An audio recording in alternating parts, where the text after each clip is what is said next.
मंगलाचरण, दोनों हाथ हृदय स्थान पर वंदन मुद्रा में।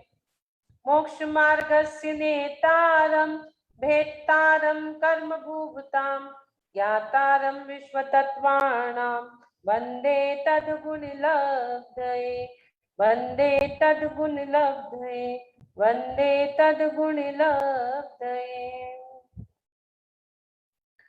बोलिए उमा स्वामी महाराज की जय। ग्रंथादिराज ग्रंथ तत्वाद सूत्र मोक्ष शास्त्र ग्रंथ की जय। हमारा द्वितीय अध्याय चल रहा है जिसमें हमारे 31 सूत्र हो चुके। आज हम जो सूत्र लेने जा रहे हैं 32 नंबर का सूत्र आज हम लेने जा रहे हैं।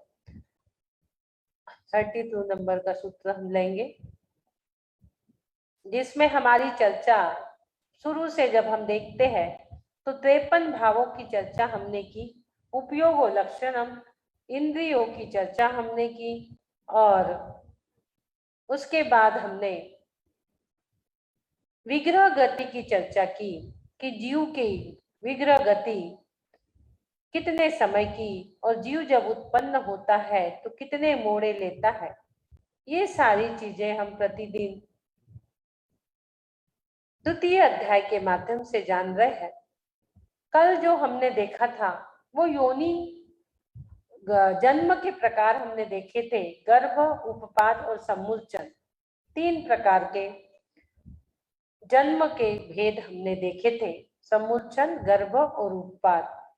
जन्म किसे कहते हैं? पूर्व शरीर का त्याग करके नए शरीर का ग्रहण करना, ये हमने देखे थे। आज हमारा जो सूत्र है 32 नंबर का सूत्र आज हम देखेंगे। ये देखिए, जन्म योनियों के भेद पढ़ेंगे हम लोग सभी। सचित शीत समृद्धा क्षेत्रा मिश्राश चैकशस तदोनया। थोड़ा सा यहाँ पर कठिन है दूसरे लाइन में, मिश्राश चैकशस तदोनया। सचित शीत समृद्धा क्षेत्रा मिश्राश चैकशस तदोनया। मिश्राश चैकशस तदोनया।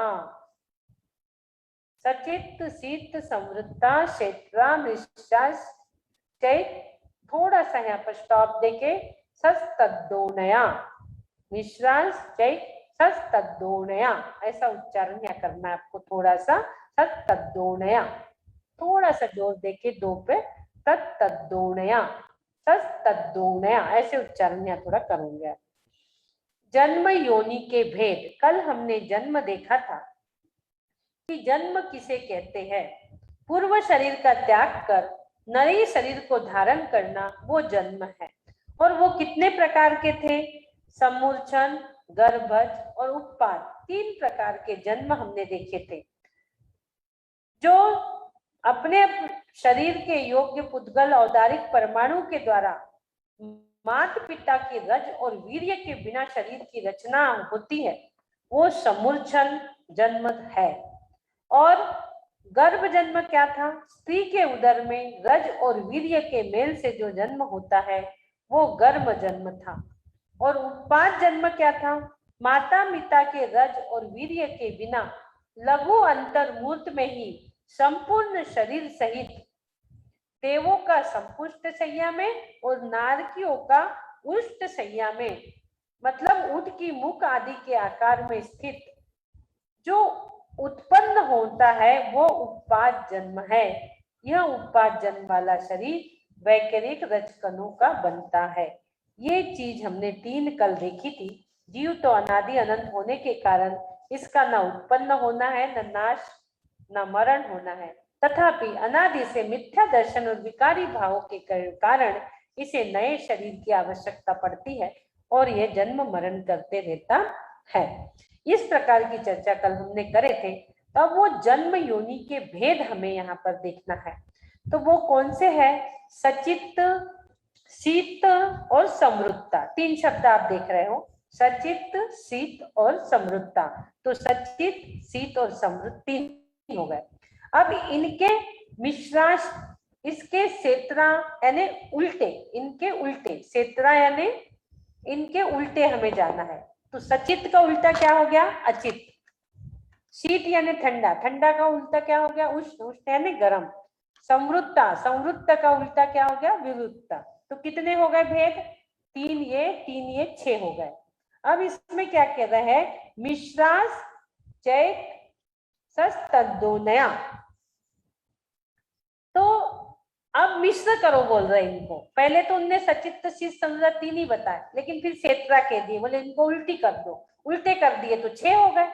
अब ये क्या कह रहा है? इनको मिश्र कर दो। अब इनको कैसे मिश्र करेंगे हम? सचित को और जो हमने यहाँ इनके उल्टे देखे अचित, इन दोनों को मिक्स कर दो, सचित अचित हो गया। अब हमने देखा था शीत और उष्ण, दोनों को मिक्स कर दो, शीतोष्ण हो गया। और संवृत्त और विवृत्त, दोनों को मिक्स कर दो, संवृत्त और विवृत्त हो गए। तो ये 3 और तैयार हो गए। 3 पहले देखे, उसके उल्टे 3 और उसके मिश्र में 3, कितने हो गए? 9। तो योनि कितनी हो गई?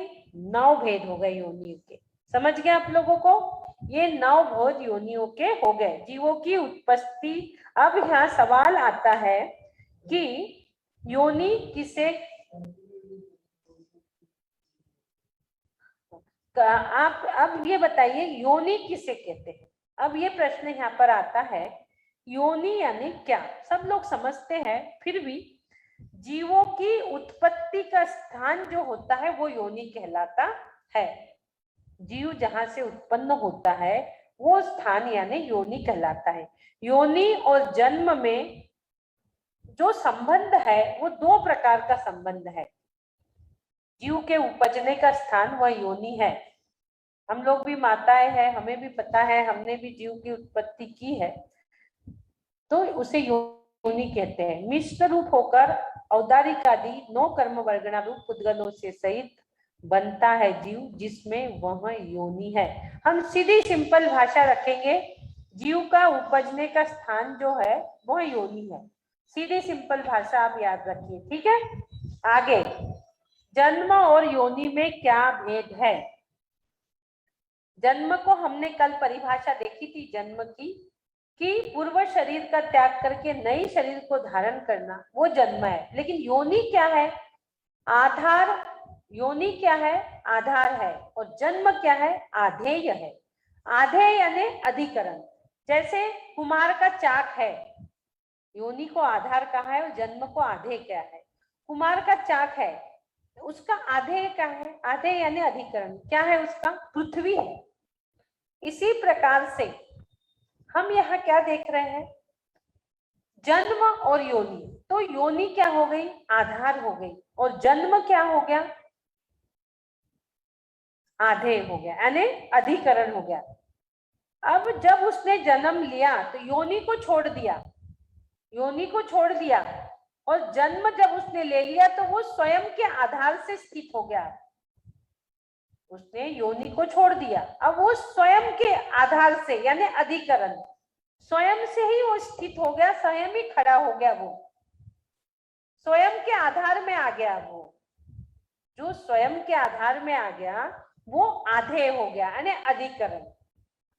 शरीर के योग्य पुद्गलों का उसने ग्रहण करा, वो उसका जन्म हो गया, और वो ही उसका क्या हो गया? आधेय हो गया। योनि यानी आधार और जन्म यानी आधेय। आधेय यानी अधिकरण। उसने जन्म लिया, योनि को छोड़ दिया, जब योनि को छोड़ दिया तो वो स्वयं के आधार में आ गया, यानी वो आधेय हो गया। वो आधेय हो गया, स्वयं में आ गया, योनि को उसने छोड़ दिया। यहाँ आपको समझ गया? आगे हम चलते हैं योनि के भेद। आगे हम चलेंगे योनि के भेद में।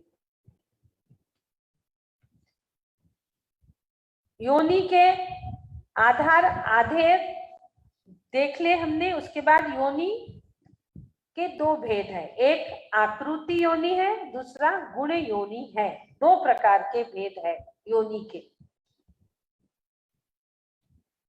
अब आकृति यानी उत्पत्ति स्थान की आकृति के आधार पर भेद, इसके भी भेद है, इसके भी। गुण के भेद उत्पत्ति के स्थान के स्पर्शादि गुण के आधार पर भेद है। किस आधार पर है? आकृति के जो भेद है, आकृति योनि और गुण योनि, दो भेद हो गए।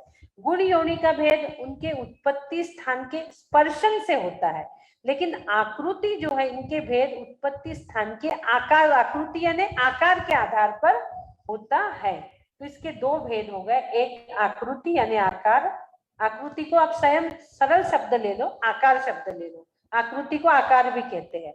तो उत्पत्ति स्थान के आकार के आधार पर भेद होगा और स्पर्शादि गुण के आधार पर भेद होंगे। दो प्रकार के भेद है। अब हम ये देखते हैं, आकार योनि के भेद हम बाद में लेंगे, पहले हम गुण योनि के भेद को समझते हैं। गुण योनि के भेद वो है जो अभी हमने आपको 9 बताए। कौन से? सचित, उसका उल्टा अचित, और उसमें मिश्र, सचित, अचित। एक शब्द था सचित, उसके 3 भेद। अब जो हमने शीत देखा था, शीत का उल्टा उष्ण और मिश्र क्या हो गया? शीतोष्ण। हमने संवृत्त देखा था, संवृत्त का उल्टा हो गया विवृत और इसके मिश्र क्या हो गया? संवृत्त विवृत। एक से हमने 3 शब्द हुए, 1 से 3, 1 से 3। मेन है सचित्त, शीत और समृद्ध, और सचित्त, अचित्त, सचित्त, सचित, शीत, उष्ण, शीतोष्ण, समृद्ध, विवृत, समृद्ध। ये 9 भेद गुण योनि के हो गए। अब इनकी हम परिभाषा समझते हैं। सचित्त यानी क्या? सबसे मेन चीज, और आप ध्यान से बिल्कुल पढ़िएगा इसको, सबसे मेन चीज है और ध्यान देने बात ये रहेगी तो अच्छा रहेगा। क्योंकि हम कई बार बोलते सचित्त अचित्त, हमने गर्म पानी किया पीने के लिए, यदि उसमें ठंडा मिला दिया तो बोलते सचित्त अचित्त का दोष आ गया, बोलते हैं ना। ये सारी चीजें इसमें आप समझ में आएंगे आपको। सचित्त अचित्त क्या है? सचित्त किसे कहते हैं? चेतन के स्थान जो रहे वे सचित्त है, अर्थात जीव सहित योनि को सचित्त कहते हैं। चित्त, चित्त यानी क्या? पहले चित्त को समझ लो आप। आत्मा के चैतन्य विशेष रूप परिणाम को चित्त कहते हैं। पहले चित्त यानी क्या समझ लो तो सचित्त अचित्त समझ में आएंगे। चित्त मेरी आत्मा का जो चैतन्य विशेष रूप है, जो चैतन्यपना है, उसके परिणाम को चित्त कहते हैं। अब आ गया सचित्त। अब सचित्त यानी क्या? जो आत्मा के परिणाम को चित्त आपने कहा था, वो जो चित्त है, चित्त यानी जीव सहित योनि को सचित्त योनि कहते हैं। सचित्त योनि किसे कहते हैं? बिल्कुल सिंपल भाषा लिखिए आप कि जीव सहित योनि को सचित्त योनि कहते हैं। एकदम सिंपल, इधर मत जाइए, ये थोड़े कठिन शब्द लग रहे हैं। चेतन के साथ जो रहे वो सचित्त है, यानी जीव सहित योनि को सचित्त कहते हैं। सिंपल। अब इसमें क्या आ गया? एग्जाम्पल, आलू, गाजर आदि जो है ये जीव सहित है। आलू हो गया, गाजर हो गया, सब जीव सहित है। आगे हम चलते, अचित्त योनि किसे कहते हैं? चेतन से रहित योनि को अचित्त योनि कहते हैं। जीव रहित योनि को, चेतन यानी जीव, जीव रहित योनि को अचित्त योनि कहते हैं। जैसे गेहूं के बीज, गेहूं के बीज में जीव है क्या? नहीं है। हाँ, अब तीसरी चलते हैं हम, सचित्त अचित्त योनि किसे कहते हैं? जो योनि चेतन और पुद्गल सहित उत्पत्ति स्थान, जैसे माता का गर्भ, चेतन और पुद्गल के सहित उत्पत्ति स्थान, इसको हम और सिंपल भाषा में लिखेंगे, जो योनि कुछ भाग में जीव सहित हो और कुछ भाग में जीव रहित हो, वह सचित्ताचित्त योनि है, यानी मिश्र योनि है। सचित्ताचित्त यानी मिश्र योनि भी इसे कहेंगे हम, मिश्र योनि भी हम इसे कह सकते हैं। सचित्ता अचित्त।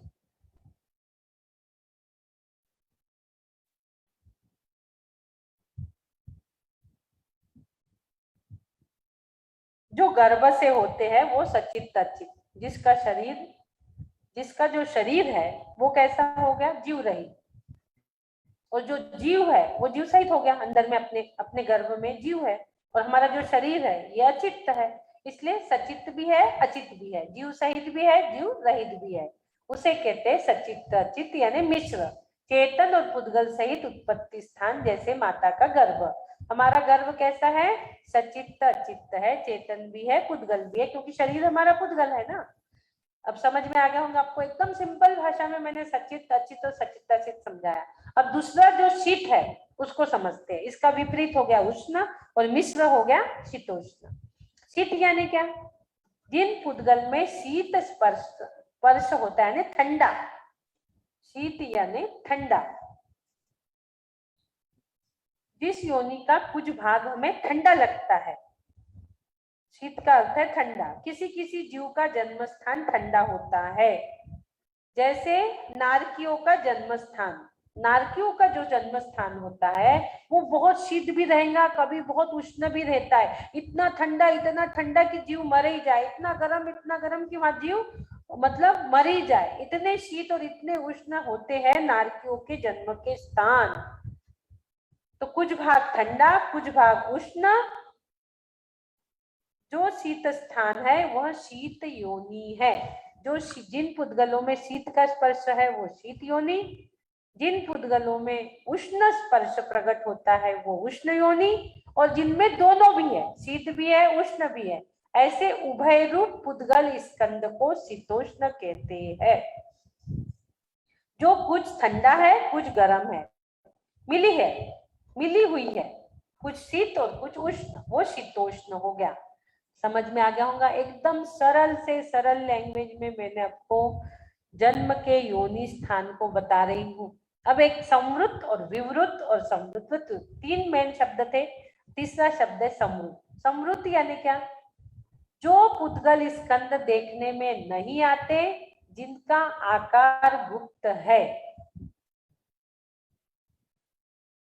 जो जीव किसी के देखने में न आए, जो ढका हुआ है, ऐसे जीव के उत्पत्ति स्थान को समृत योनि कहते हैं।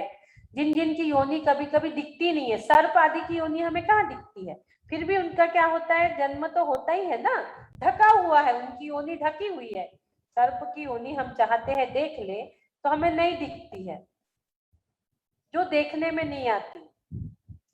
देव, नारकी वगैरह भी, इनकी भी योनि देखने में हमें नहीं आती। ये समृत है, जिनकी योनि देखने में नहीं आती, जो पुद्गल स्कंद देखने में नहीं आते, जिनका आकार गुप्त है, जिनके योनि का आकार गुप्त है, वो योनि जो है वो समृत योनि है। अब विवृत योनि किसे कहते हैं? जो पुद्गल स्कंद प्रगट आकार को लिए है, देखने में आता है, यानी जो योनि, जो उत्पत्ति स्थान देखने में आता है वो विवृत हो गया। विकलत्रय, 2 इंद्री, 3 इंद्री, 4 इंद्री, 10 जीव, ये सारी की योनि देखने में आती है। विवृत, जो देखने में आए वो विवृत, जो देखने में न आए वो समृत। जो खुली है, जिसकी योनि खुली है, दिख रही है, वो विवृत योनि है। और समृत विवृत, कुछ प्रकट है कुछ अप्रकट स्कंद है, यानी जीव में कुछ भाग तो दिख रहा है और कुछ भाग हमें नहीं दिख रहा, यानी कुछ ढकी हुई योनि है, कुछ खुली हुई योनि है, वह सवृत निवृत्त, सवृत विवृत योनि है। कुछ योनि ढकी हुई है, कुछ योनि खुली हुई है, वो समृत विवृत है। आप खुद अपने माइंड से सोच लीजिए कि किसकी योनि हमें दिखती है, किसकी उत्पत्ति स्थान हमें दिख रहा है, किसके नहीं दिख रहे हैं, क्योंकि जीव के उत्पत्ति स्थान को ही हमने योनि कहा है। किसी की ढकी है, किसी की खुली है, किसी की प्रकट बोलो या अप्रकट बोलो, वो पुद्गल स्कंद, उसे कहते हैं समृत विवृत। देखिए 9 भेद है, 9 भेद की हमने व्याख्या समझ लिए, जिसमें मेन 3 शब्द थे, सचित्त शीत समृता, उसके विवृत हमने कर लिए, अचित्त उष्ण विवृतता, फिर उसके मिश्र कर लिए, सचित अचित शीत उष्ण समृत विवृत। इस प्रकार से हमने 9 भेद को योनि के समझा।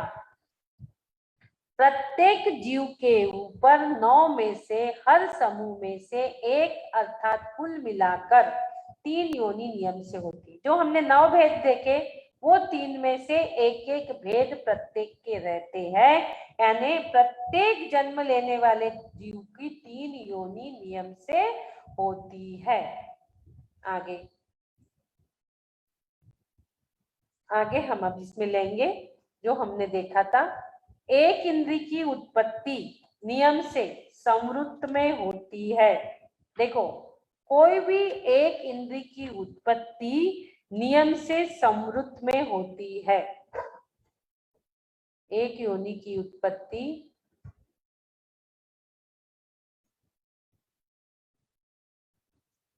हाँ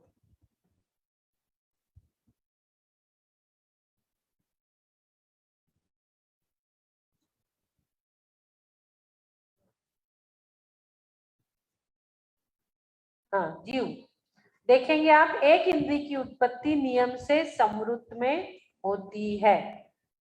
जब तक धान्य ढका नहीं जाएगा तब तक वह उत्पन्न नहीं होगा। हम कोई भी धान्य को देखते ना, जब तक धान्य ढकेंगे नहीं तो वो उत्पन्न नहीं हो सकता। खुले में पड़ा रहेगा तो वो पनपेगा नहीं। तो एकेंद्री की उत्पत्ति नियम से काय में होंगी? समृद्ध में। लिख लीजिए आप ये, एकेंद्री की उत्पत्ति नियम से समृद्ध में होंगी। धन धान्य ढाके नहीं जाएंगे तो उत्पन्न नहीं होंगे। प्रत्येक जीव के शुभाशुभ परिणाम भिन्न भिन्न रहते हैं, कर्म बंध भी उनके भिन्न भिन्न होते हैं, इसलिए योनिया अर्थात उत्पत्ति के स्थान भी अलग अलग होते हैं। जन्म के अंगना अलग अलग है, मरण का मरघट एक है। जन्म के स्थान सब अलग अलग है। जीव का न जन्म है न मरण है। यह तो पर्याय दृष्टि से हम लोग कहते हैं, जन्म मरण की बात पर्याय दृष्टि से हम लोग कहते रहते हैं। तो एक चार्ट में मैं आपको ये लिखा देती हूँ तो बहुत अच्छा रहेगा कि किसमें कौन होता है। ये चार्ट भी आप लोग अपने पास रख लो स्क्रीनशॉट लेके। हम अब इसके पहले जो हमारे आकार योनि के भेद थे वो और हम देख लेते हैं, 3 भेद, फिर आगे और हम इसको समझेंगे। हमारे जो 3 भेद थे उसको और हम समझेंगे, फिर जन्म प्रकार में सचित्त आदि योनियां हम देखेंगे। 3 भेद और हमारे रह गए हैं आकार योनि के। ये है थोड़ा सा उल्टा है ये। आकार योनि के 3 भेद, आकार योनि,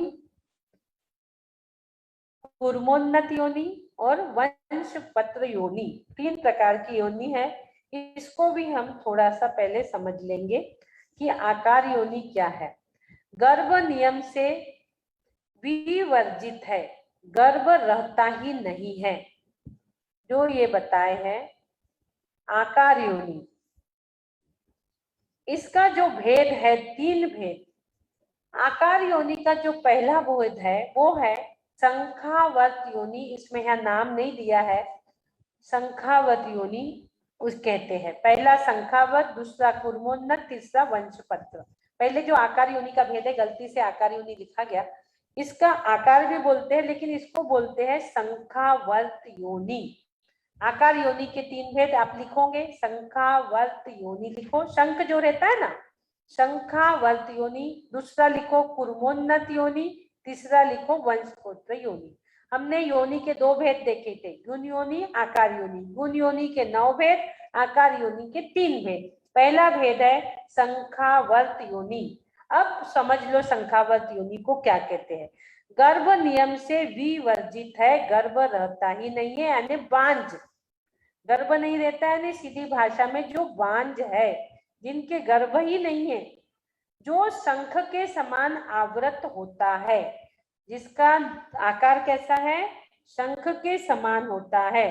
शंखावत योनि वाली स्त्री बांझ होती है, उसको कहते हैं शंखावत योनि, जिसके संतान उत्पन्न नहीं होती।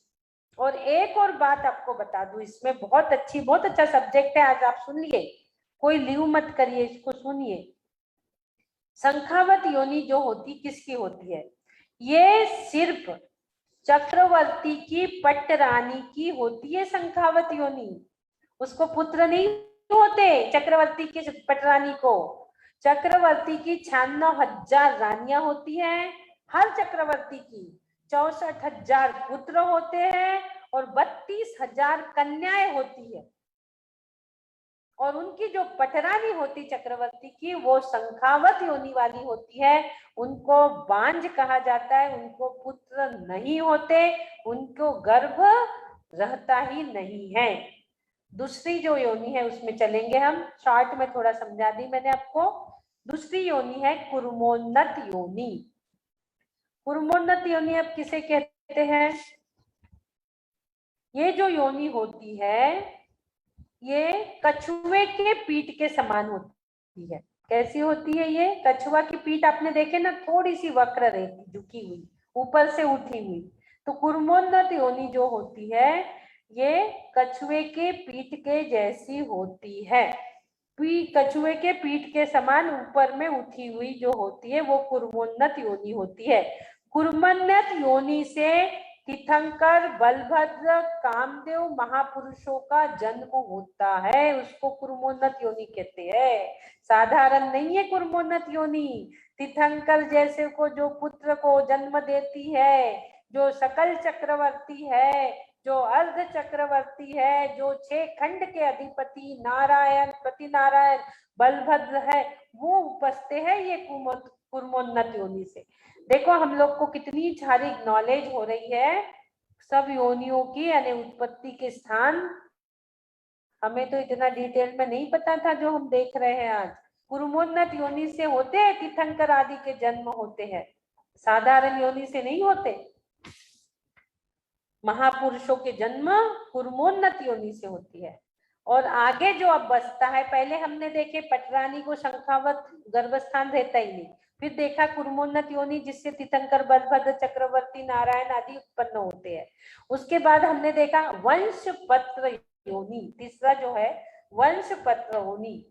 अब जो बचे हुए जन्म लेने वाले लोग हैं, जो अवशेष जन है, वो जो उपजते हैं, तीर्थंकर आदि नहीं उपजते इसमें, वंश पत्र में बचे हुए लोग जो है वो उपजते हैं।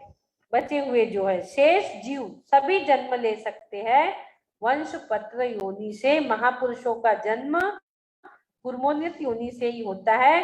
पर वंश योनि यानी बांस के पत्ते के समान आकार वाली, बांस का पत्ता आपने देखे हो, जो बांस का पत्ता रहता है उसको वंश पत्र कहते हैं। वो योनि जिसके सामान्य जीवों का जन्म होता है, सब सामान्य जीव लोग का, हम लोगों का जन्म होता है। बांस के पत्ते जो रहते हैं उसको बोलते वंश पत्र योनि। बांस के पत्ते के समान योनि को, बांस के पत्ते के आकार वाली योनि को वंश पत्र योनि कहते हैं। इसमें आकार बताया, आकार योनि में कि किस योनि का कैसा आकार है और किस योनि के आकार से कौन जन्म लेता है ये बताया। पहले तो हमको क्या बता दिए, 9 भेद, कि वो जन्म योनि के 9 भेद, फिर उसके आकार के भेद भी बता दिए, किस आकार में कौन सा जीव उत्पन्न होता है। ये देखिए कैसी कैसी चर्चा। गुण योनि हमने देखा, आकार योनि हमने देख लिया, पूरे इसके 9 भेद हमने देख लिए। अब जन्म प्रकार में सचित्त आदि योनिया, इसको थोड़ा सा और हम देखेंगे। जन्म आदि में आप लोग पीछे का भी पढ़ते जाइए तो आगे का समझने के लिए आपको अच्छा रहेगा। पीछे का आप जरूर से जरूर पढ़ते चले जाइए।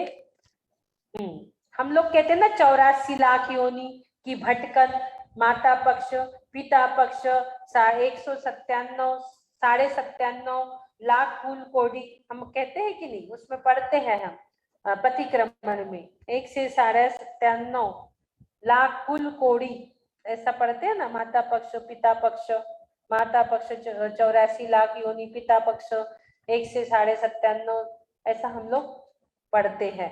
वही यहाँ पर सारी चीजें यहाँ आ रही है। अब जो हमने बताए थे कि 9 योनि में से 3 तो निश्चित ही सबकी रहती है। हम लोग पढ़ते हैं ना कि 5 मतलब 5 मिथ्या, 12 अवध, 15 योग, 25 कसाय, 57 आश्रव कर पाप लागो है, तत्समिच्छामि दुक्कड़म, नित्य निगोद 7 लाख, इतर निगोद। देखो योनि कैसी बटी है, नित्य निगोद 7 लाख, इतर युगोद 7 लाख, पृथ्वी का है 7 लाख, अप का है 7 लाख, तेज का है 7 लाख, वायु का है 7 लाख, वनस्पति का है 10 लाख, 2 इंद्री 2 लाख, 3 इंद्री 2 लाख, 4 इंद्री 2 लाख, नरक गति 4 लाख, देव गति 4 लाख, तिर्यंच गति 4 लाख, मनुष्य गति 14 लाख। इस प्रकार से 84 लाख योनि माता पक्ष से और 1 से 97.5 लाख कुल कोड़ी पिता पक्ष से। यहाँ पर 1 से 99.5 आता है, लेकिन यहाँ 97.5 दिया है। कुल कोड़ा कोड़ी बताया गया है। ये जो है ये पिता पक्ष है। पर्याप्त, निरूपर्याप्त, लब्धि पर्याप्त में जो कोई जीव की विराधना करी हो, तत्सम उच्छामि दुक्कड़म, ऐसा हम लोग पढ़ते रहते हैं प्रतिक्रमण में। तो आपने संखावत, कुर्मोन्नत और वंश पत्र देख लिया। उत्पत्ति के आधार से योनि कहते हैं, और जो परमाणु स्वयं जीव के शरीर में परिणमते हैं उन्हें कुल कहते हैं। अब कुल की परिभाषा लिख लीजिए। उत्पत्ति के आधार को तो हमने देख लिया कि योनि कहते हैं, पर हमने बताया कि माता पक्ष और पिता पक्ष जो 99.5, पिता पक्ष कुल, कुल कोड़ा कोड़ी हमने जो बताया, तो कुल किसे कहते हैं? जो परमाणु स्वयं जीव के शरीर में परिणमते हैं, जो परमाणु, पुद्गल परमाणु स्वयं जीव के शरीर में परिणमते हैं, उन्हें कुल कहते हैं। यानी शरीर के भेद में कारण पड़ने वाले 9 कर्म वर्गना भेद को कुल कहते हैं। 9 कर्म वर्गना भेद को कुल कहते हैं।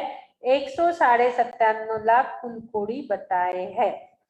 हाँ, अब जन्म प्रकार के सचित्त यादि योनियां। अब ये थोड़े से जन्म के प्रकार की योनियां आप थोड़ा लिख लेंगे तो बहुत अच्छा रहेगा, और इसको आप पढ़ते रहिए।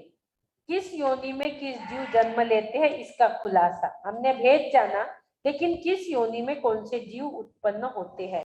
देव और नारकी, इनकी योनि कौन सी है? अचित्त योनि। जो उत्पाद है इसमें देव और नारकी जन्मते हैं, इनकी योनि अचित्त योनि हो गई। और गर्भज में कौन है? मनुष्य और तिर्यंश है, इनकी योनि कौन सी हो गई?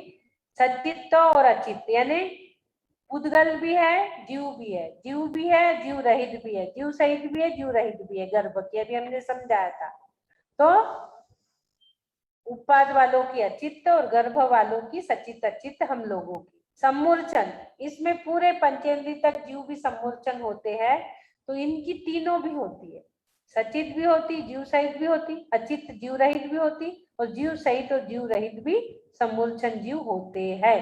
क्योंकि एक इंद्रिय से लेके पंचेंद्रिय तक सभी जीव इसमें आ गए सम्मूर्छन में। सम्मूर्छन जीव में सभी आ गए। पूरे जीव आने से इनकी सचित अचित और सचित अचित तीनों भी योनियां रहती है। आगे चलेंगे हम, आपको समझ गया होगा उत्पाद, गर्भ और सम्मूर्छन की योनि कैसी होती है। आगे जन्म प्रकार में सचित्त आदि योनियां। अब जो हमने सचित्त आदि योनि देखे वो जन्म के प्रकार में कैसी है। जैसे उत्पाद वाला जीव हमने देखे, वो क्या था? उत्पाद वाले जीव की आपने क्या देखे थे? अचित्त, यानी अचित यानी जीव रहित योनि देखे थे आपने, है ना। तो अब वो जीव रहित योनि कैसी? उत्पाद में शीत, उष्ण, शीतोष्ण, तीन में से क्या है? वो शीत भी रह सकती, उष्ण भी रह सकती है। देव और नारकियों के है, तो हमने बताए थे नारकी लोग शीत में भी जन्मते हैं, उष्ण भी रहते हैं, गर्म में भी जन्मते हैं, है कि नहीं। तो उत्पाद में देव और नारकियों की शीत भी रहेंगी, उष्ण भी रहेंगी, और हम जैसे गर्भ वालों की शीत भी रहेंगी, उष्ण भी रहेंगी, शीतोष्ण भी रहेंगी। पर नारकी और देवों का या तो ठंडा रहेगा या तो गर्म रहेगा जन्म का स्थान, दोनों नहीं रह सकता। लेकिन हम लोगों के ठंडे, गर्म और दोनों भी रहेंगे। शीत,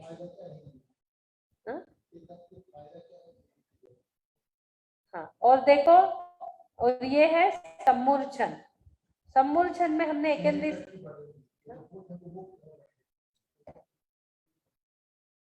सम्मूर्छन जीव के शीत, उष्ण, शीतोष्ण तीनों भी रहता है। और हमने इसमें भी देखा था सचित्त में सम्मूर्छन, गर्भ तीनों भी योनि इसमें, सचित्त अचित्त और सचित्त अचित्त। और हमने सचित्त के बाद जब देखा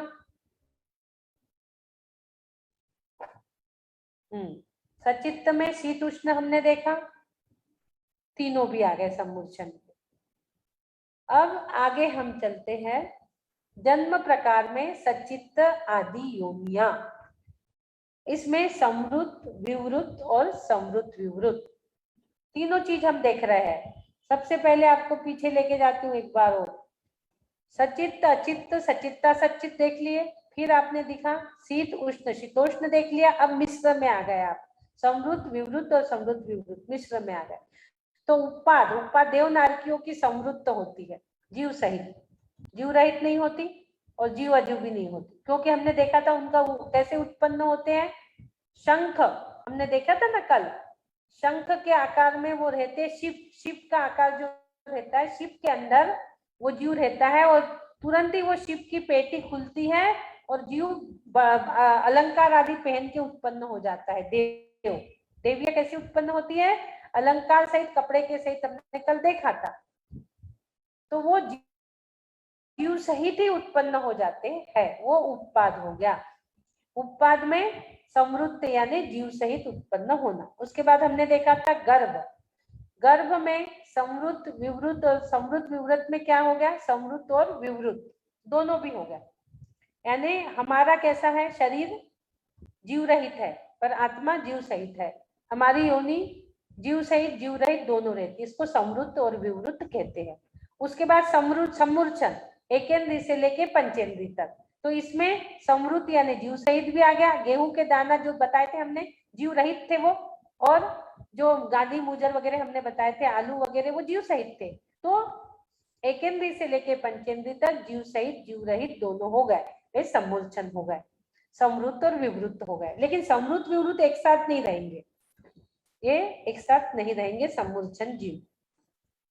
अब इसके बाद एक श्वास में 8-10 बार होते हैं समूर्छन जीव, कल हमने बताया था 18 बार जन्म मरण करते हैं। हाँ, अब उसमें जो एकेंद्री है ये सिर्फ जीव सहित है, एकेंद्री। और जो विकलेंद्रिय है, 2 इंद्री, 3 इंद्री, 4 इंद्री, पंचेंद्रिय, असंगी, ये सब विवृत हो गए, जो हो गए विकलेंद्रिय, जो हो गए ये विवृत यानी जीव रहित। और उसके बाद पंचेंद्री जो है वो भी कैसे हो गए? विवृत। ठीक है, जीव रहित भी होते हैं, उद्गल जो है हमारा शरीर। आगे हम चलेंगे। किस योनि में कौन सा जीव जन्म लेता है? देव और नारकी, ये अचित्त योनि है। देव और नारकी की कौन सी योनि है? अचित्त योनि। उसके बाद गर्भज, मनुष्य और तिर्यंत, मनुष्य और तिर्यंत, इनकी जो योनि है सचित्त चित्त यानी मिश्र योनि है। गर्भज, मनुष्य और तिर्यंत की मिश्र योनि। अब शेष समूर्छन जन्म लेने वाले जो शेष बाकी बचते हैं, मनुष्य, पंचेंद्री, तिर्यंत जो बचते हैं समूर्छन, उनकी जो योनि हो गई, शेष जो बचे हुए हैं उनकी जो योनि हो गई वो सचित्त योनि हो गई। उनकी जो योनि हो गई वो सचित्त योनि हो गई। ये समूर्छन, मनुष्य, पंचेंद्री जीव, जो शेष समूर्छन वाले जीव है, त्रिविध योनि, सचित्त योनि। त्रिविध योनि तीनों प्रकार की योनि उनकी हो गई। अब आगे हम चलते हैं विकलेंद्रिय में।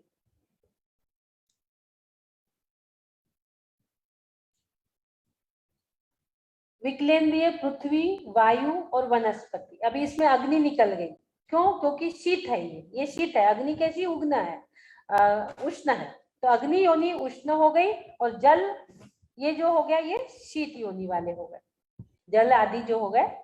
और साधारण वनस्पति जो हो गई वो सचित्त योनि वाले हो गए, और वो तीनों प्रकार की योनि वाले भी हो गए। इस प्रकार से हमने आपको थोड़ा मोटा मोटी इसका समझाया। विकलत्व, पंचेंद्री, तिर्यंत, देव, नारकी, एकेंद्री, ये समृद्ध। विकलेंद्रिय वो समूर्छन, पंचेंद्रिय ये विवृत, और गर्भज जो है वो मिश्र है। गर्भज जो है वो मिश्र है। इस प्रकार से किस योनि में कौन सा जीव जन्म लेता है? एकेंद्री जो है पृथ्वी, वायु, प्रत्येक वनस्पति, ये सचित अचित वो मिश्र में जन्म लेते। अग्नि जो है उष्ण में लेती, जल जो है वो शीत योनि में, तो साधारण वनस्पति जो है वो तीनों प्रकार में भी लेंगे और सचित में भी लेंगे। इस प्रकार से यहाँ पे तीनों प्रकार की योनि में वो लेंगे। चलिए आगे चलेंगे। अब हम, हमारा आ गया गर्भ जन्म किसके होता है, कल लेंगे। कल 33 नंबर का। तो आज हमने उत्पत्ति के स्थान को जाना। जीव का उत्पत्ति का स्थान कौन सा है, कौन से जीव का। देवनारकियों का उत्पाद, गर्भ और समुच्चन कल हमने देखे थे। तो देवनारकियों के उत्पत्ति स्थान कौन से, मनुष्य के कौन से, और एकेंद्रीय, विकलेंद्रीय और पंचेंद्रीय के कौन से है। एकेंद्रीय जो वनस्पति, जल, अग्नि, वायु आ गए, उनके कौन से है। विकलेंद्रीय 2 इंद्री, 3 इंद्री, 4 इंद्री, 5 इंद्री, और पंचेंद्रीय जो मन सहित है, उनके भी हमने कौन सी योनि होती है। ये सारे जन्म के योनि के स्थान को आज हमने जान लिया। विकलेंद्रीय यानी 2 इंद्री, 3 इंद्री, 4 इंद्री जो है ये विकलेंद्रीय आ जाती, क्योंकि इनके पूरी इंद्रियां नहीं होती। 2 इंद्री के पास 2 ही इंद्री है, 3 इंद्री के पास 3 ही है, 4 के पास 4 ही है, और पंचेंद्री जो है उसमें मन नहीं है। ये सब विकलेंद्रीय में आ जाते हैं। आगे हम चलते हैं। जो हमने आज देखा इसको थोड़ा एक और बार पीछे जाके पूरा समझेंगे। थोड़ा सा आज का सब्जेक्ट आप लोग को कठिन तो लग रहा होगा, लेकिन बिल्कुल नहीं है। हमने भी जन्म दिया है बच्चों को, हम भी समझते हैं योनि क्या चीज होती है। जीव के उपजने के स्थान को योनि कहते हैं। इसके 9 भेद देखे थे हमने। पहले 2 देखे थे, गुण योनि, आकार योनि देखे थे हमने 2। जन्म और योनि में क्या भेद है। योनि आधार है और जन्म आधेय है, यानी अधिकरण है। अब हमने जो देखे गुण योनि के भेद, वो जो स्पर्शन से होते हैं वो गुण योनि, और जो आकार से होता है वो आकृति योनि, आकार योनि। बहुत सरल और सिंपल भाषा में मैंने आपको समझाया। अब हमने गुण योनि के 9 भेद देखे। 3 तो सूत्र में दिया है, सचित्त शीत समृद्धता। अब सचित्त शीत समृद्धता का हमने क्या कर दिया, विपरीत कर दिया। सचित्त शीत समृद्धता जो हमारा सूत्र था उसको हमने उल्टा कर दिया, अचित्त उष्ण विवृतता। क्या कर दिए, अचित्त उष्ण विवृतता, उल्टा कर दो उस सूत्र को, क्योंकि सेत्रा लिखा है, सेत्रा है ना, उसको उल्टा कर दो। उसके बाद लिखा है मिश्रास, तब उसको मिश्र कर दो। जब हमने मिश्र किया तो क्या बन गया वो, सचित्त चित्त शीतोष्ण समृद्ध विवृत। अब ऐसे सूत्र आप तैयार कर लो अपने आप। गुण योनि के 3 शब्द हमको दे दिए उनने, सचित्त शीत और समृद्ध। उसके उल्टे कर दो, फिर उसको मिश्र कर दो। ये हो गए हमारे 9 योनि के भेद, और 3 आकार योनि के भेद। आकार योनि के 3 भेद कौन से, शंखावत योनि, कुर्मोन्नत योनि और वंशपत्र योनि। ये तीनों भी चीज हमने समझी। शंखावत जो चक्रवर्ती की पटरानियां रहती है, उनके शंख के आकार की योनि होती है, उन्हें बच्चे होते ही नहीं है। कुर्मोन्नत योनि जो कि तीर्थंकर आदि जो जन्म लेते हैं, कुर्मोन्नत योनि जो कि तीर्थंकर आदि जन्म लेते हैं, जो महापुरुष जन्म लेते, जो कछुए के पीठ के समान होती है, वो कुर्मोन्नत योनि। वंशपत्र योनि जो बांस के पत्तों के समान होती है, जिसमें हम जैसे साधारण मनुष्य जन्म लेते है, वो वंशपत्र योनि। बहुत सरल है, बहुत सरल है। आप समझो तो एकदम सरल करके मैंने एकदम छोटी छोटी भाषा में सरल करके समझाया आपको। ये देखिए, ये सबकी परिभाषा भी लिखवा दी आपको। ये हो गया सब, ये भी हो गया। प्रत्येक जीव के ऊपर 9 में से 3 योनि नियम से रहेंगी प्रत्येक की, और कौन सी रहेंगी, उत्पाद की कौन सी, गर्भ की कौन सी, समुच्चन की कौन सी, ये भी हमने देख लिया। ये देख लिया, शीत उष्ण शीतोष्ण से गर्भ उत्पाद वाले की कौन सी, समुच्चन की कौन सी, और भी समृद्ध विवृत और समृद्ध विवृत में कौन सी रहेंगी। तो इसमें भेद भी आ गए, एक एकेंद्रीय, विकलेंद्रीय और पंचेंद्रीय के कौन से है। एकेंद्रीय में समृद्ध योनि, विकलेंद्रीय में विवृत योनि और पंचेंद्रीय में विवृत योनि आ गई। इस प्रकार से हमने समझा। फिर इनके स्थान, जी किस योनि में कौन सा जीव जन्म लेता है। देवनारकी को हमने देखे थे, उत्पाद वाले रहते हैं, उत्पाद सैया वाले, वो अचित्त यानी जीव रहित रहती है उनकी। वो कैसे रहते हैं, जीव रहित, अचित्त योनि यानी जीव रहित योनि। और फिर वो कैसी होती है, शीत और उष्ण भी होती है देवनारकियों की। और समृद्ध और समृद्ध विवृत, ये जो है समृद्ध भी होती है। उसके बाद गर्भज, मनुष्य और तिर्यन, सचित्त चित्त और समृद्ध विवृत मिश्र, मिश्र में। फिर सम्मूर्छन जो मनुष्य, वो पंचेंद्रिय तिर्यंच है, इनकी तीनों प्रकार की।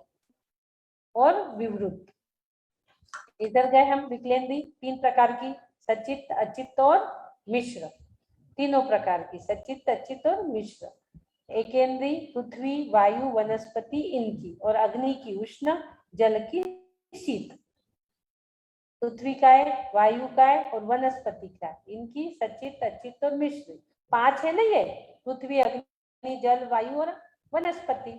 5 में से पृथ्वी, वायु और प्रत्येक वनस्पति की सचित, अचित, मिश्र हो गई। अग्नि की उष्ण हो गई, जल की शीत हो गई।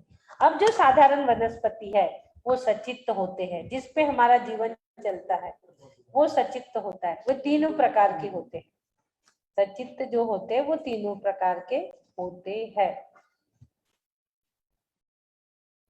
सचित भी हो गया, अचित भी हो गया, सचित अचित भी हो गया।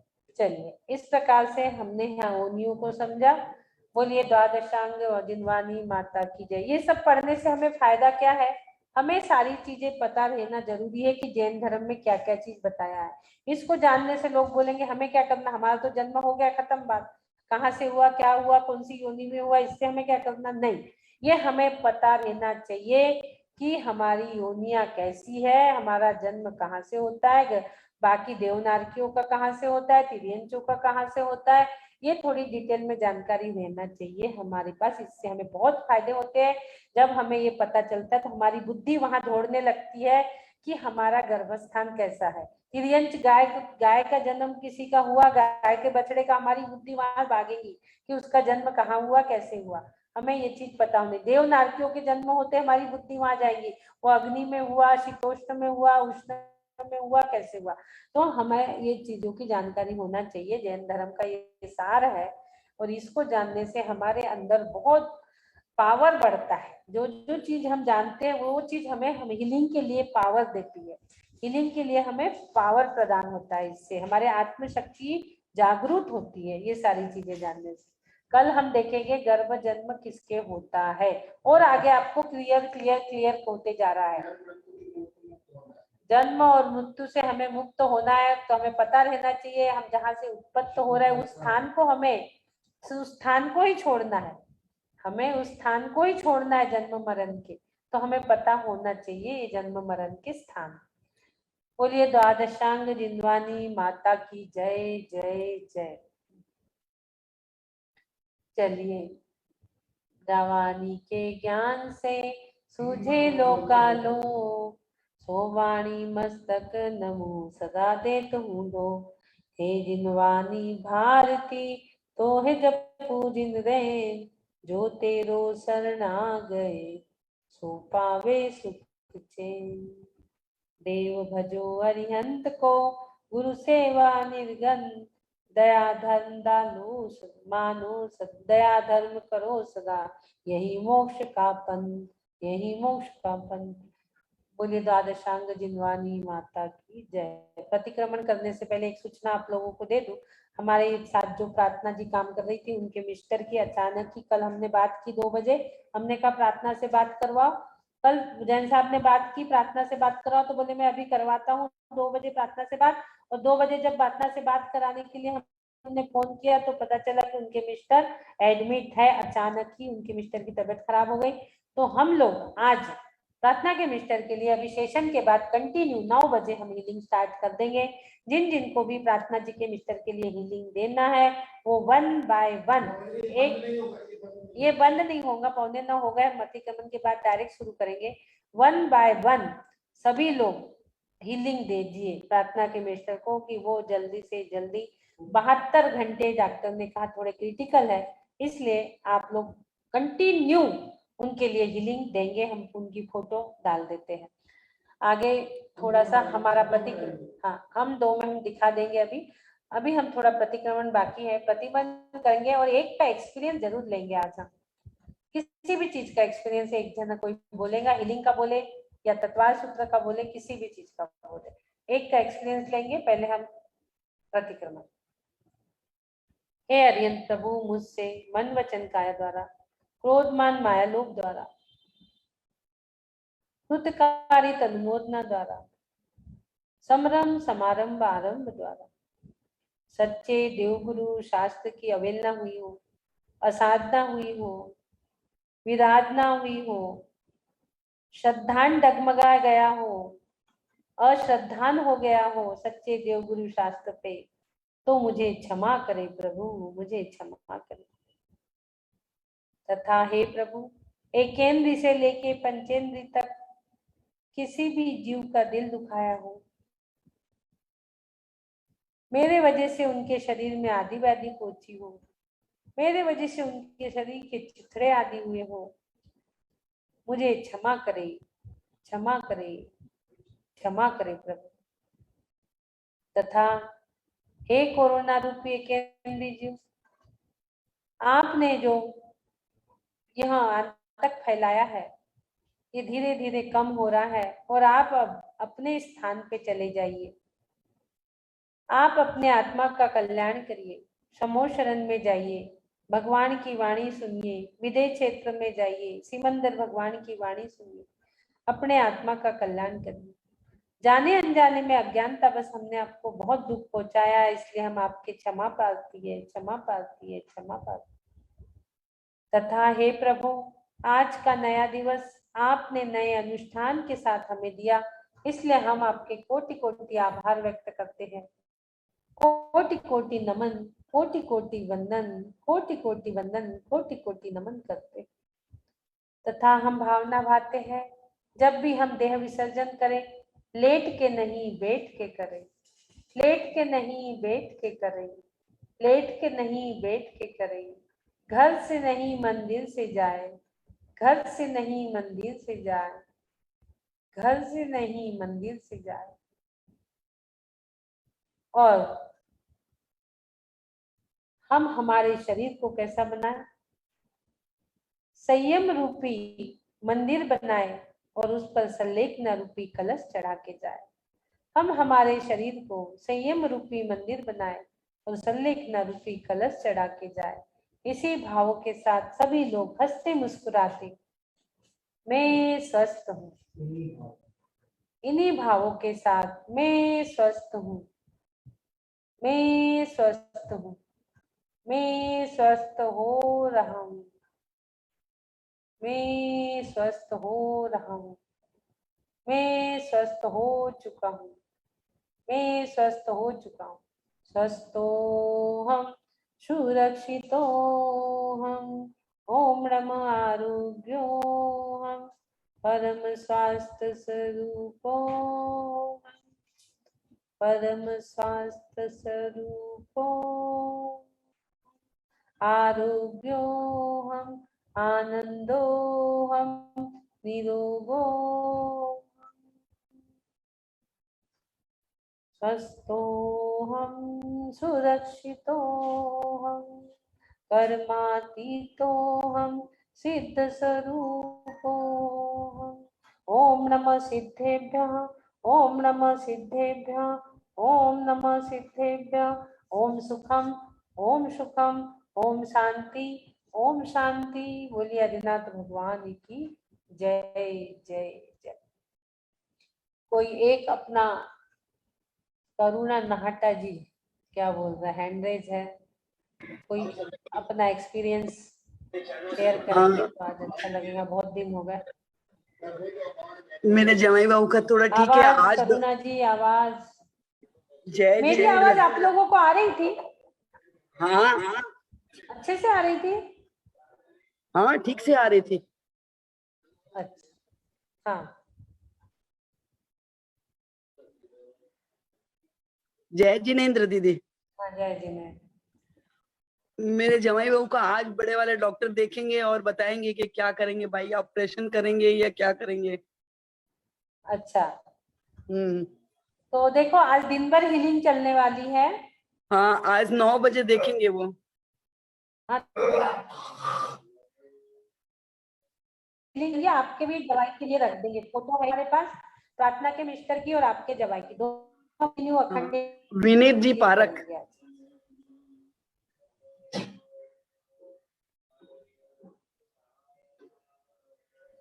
हाँ विनीत जी पारक ना? हाँ विनीत पारक। ठीक फोटो भेज दो आप वापस एक बार, तो हाँ ऊपर भेज आ देती हूँ। जाएगी, यहाँ नीचे चले जाती है ना। हाँ हाँ, हाँ। आई एम फ्री, बोलो। हाँ दीदी, दीदी आपका हीलिंग लेके मेरे को इतना अच्छा लगता है। मैं रोज सुबह पहले से आके बैठ जाती हूँ। मेरे को लगता है जैसे आपकी हीलिंग मिले तो मेरा दिन चालू हो।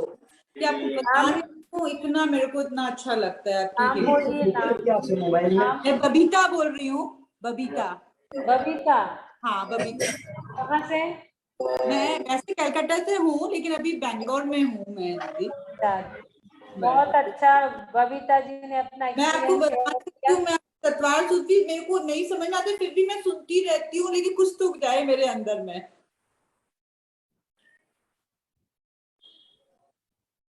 बहुत अच्छा। देखिए, समझ में आए या ना आए, आप जिनवानी का श्रवण कर रहे हैं, सुनने से तो आपको गायक मंगल मिलन होना ही होना है। जिनवानी सुनने से मंगल मिलन किससे होता है? गायक से। गायक यानी क्या? मेरी आत्मा। बिना उपदेश सुने सम्यक दर्शन की प्राप्ति है ही नहीं। समझ में आए या न आए, आज नहीं आ रहा इस भाव में तो अगले भाव में जरूर समझ में आएगा। आज नहीं तो कल जब दूसरों के मुख से और सुनोगे तो समझ में आएगा। लेकिन पहली बार सुनना जरूरी है, वो शब्द आपके कानों से गुजरना जरूरी है। तो ये बहुत अच्छी बात है। देखो, सब लोगों के लिए बहुत अच्छा संदेश हमें बबीता जी दे रही है कि हमें समझ में नहीं आ रहा तो भी हम सुन रहे हैं। ये बहुत बड़ी बात है। लोग कहते हैं नहीं समझ में आ रहा, उठ के चले जाते हैं। नहीं, समझ में आए या न आए, आपको सुनना है। जिनवानी सुनने से जिनवा संसार का रस सहो, गुणने से गायक का मंगल मिलन हो। तेरे श्रवण में महिमा समाई, चैतन्य चैतन्य की धुनी आई। श्रवण से चैतन्य की धुनी आएगी। जैसी हीलिंग से आपको धुनी आ गई कि मुझे पहले जाके बैठना है, मैं स्वस्थ हो रही हूँ, इसी प्रकार आपको जिनवानी श्रवण करने से चैतन्य चैतन्य की धुनी आई। चैतन्य की आपको आत्मा की लगन लगेगी, चैतन्य की धुनी आएंगी। इसलिए आप निश्चित ही समझे या न समझे, आपको पढ़ना ही है, सुनना ही है। एक उदाहरण आपको दूंगी इसका। हमारे एक मंदिर में एक 90 साल की बुढ़िया शास्त्र जी खोल के पढ़ रही थी, बहुत बड़ा ग्रंथ। एक बार एक बूढ़ी अम्मा जी थी, बूढ़ी अम्मा जी उसको पढ़ रही थी। एक व्यक्ति पंडित जी उन्होंने पूछ लिया, अम्मा जी क्या ये पढ़ रही हो जो आपको समझ? उसने, भगवान की बात कर रहे हो पंडित जी, ये त्रिलोकी नाथ की वाणी है, मुझे समझ में आए या ना आए, मैं अति सौभाग्यशाली हूँ कि त्रिलोकी नाथ के मुख से खिरी हुई वाणी अपने मुख में मैं धारण कर रही हूँ, मुझे पढ़ने मिल रही है पंचम काल में। इससे बढ़ के सौभाग्य और क्या हो सकता है? यही बात आज बबीता जी ने कह दी कि त्रिलोकी नाथ की वाणी है, मुझे समझ में आए या ना आए, मैं इसे ग्रहण करूंगी, सुनूंगी, सुनूंगी और सुनूंगी। ये कोई मेरी अर्चना की वाणी नहीं है, एक शब्द भी मेरा नहीं है, एक कान्हा मात्रा भी, एक बिंदु भी मेरी नहीं है। मेरे मुख से जो जा रहा है वो माँ जिनवाणी द्वादशांग की वाणी आपके कर्णांजलि में जा रही है। आपके कर्णांजलि माँ जिनवाणी तीर्थंकरों की वाणी को ग्रहण कर रहा है। ये भ्रम में मत रहना कि अर्चना की वाणी है। अर्चना का एक बिंदु भी नहीं है, एक पुद्गल परमाणु जिसके दो भाग नहीं हो सकते, वैसी भी कुछ भी चीज अर्चना की इसमें नहीं है। आप त्रिलोकी नाथ की वाणी को सुन रहे हो, वो वाणी खिलते हुए हमने नहीं देखा, और देखा भी होगा कई बार, सुना भी होगा कई बार, लेकिन इस बार जब हमने होश संभाला, जिनवाणी श्रवण कर रहे, तो वो वाणी जब खिली थी केवल ज्ञान के बाद भगवान की, वो वाणी आज आपको पंचम काल में, तृतीय चतुर्थ काल की वाणी पंचम काल में देखने, सुनने, पढ़ने, श्रवण करने, यहाँ तक कि चिंतन मनन करने भी मिल रही है। इससे बढ़ के और क्या हो सकता है? महिमा लाइए जिनवानी की महिमा, तेरे श्रवण में महिमा समाई, चैतन्य चैतन्य की धुनी आई। महिमा लाना जरूरी है, उसका रिस्पेक्ट लाना जरूरी है। महिमा यानी माँ जिनवानी का रिस्पेक्ट, सच्चे देव गुरु शास्त्र का सच्चा श्रद्धान, और महिमा जिसके अंदर आ गई उसको चैतन्य की धुनी आ गई। बहुत अच्छा बबीता जी ने संदेश सारी दुनिया तक पहुंचाया। सारी दुनिया, सारा वर्ल्ड इस प्रोग्राम को देखता है। ये बहुत अच्छी बात अब बबीता जी ने कही कि मुझे समझ में नहीं आता तो भी मैं तत्वार सूत्र सुनती हूँ। बहुत बढ़िया, धन्यवाद। 2 लोग हो गए। तीसरा नेहा जी। नेहा जी क्या, नेहा जी अनम्यूट करेंगे। एक और हाथ है यहाँ नेहा जी का हैंड रेज है। हाँ नेहा जी। अर्चना जी, मेरी 7 साल की बेटी है और उसको व्हाइट की प्रॉब्लम डायग्नोस हुई है। जो व्हाइट धब्बे हो जाते हैं बॉडी में, स्किन में। क्या हो जाता है? व्हाइट स्पॉट्स हो जाते हैं स्किन के ऊपर। हाँ, जो स्किन व्हाइट होने लग जाती है, वो डायग्नोस हुई है उसको।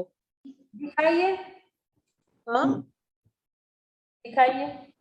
तो उसका मुझे ट्रीटमेंट, मुझे क्या करना चाहिए, आप बताइए।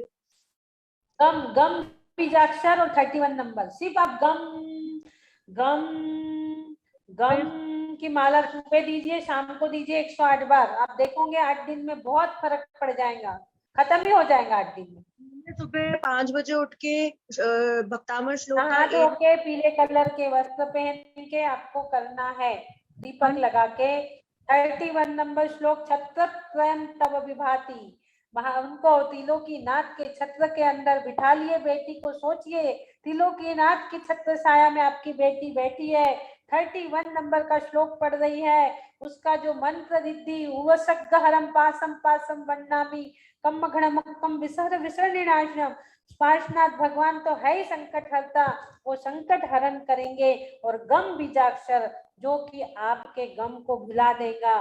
गम गम गम गम, और एक कम भी है, कम कम कम। आप इनकी माला सुबह शाम दीजिए, आप देखोगे 2-3 दिन में बहुत अच्छा।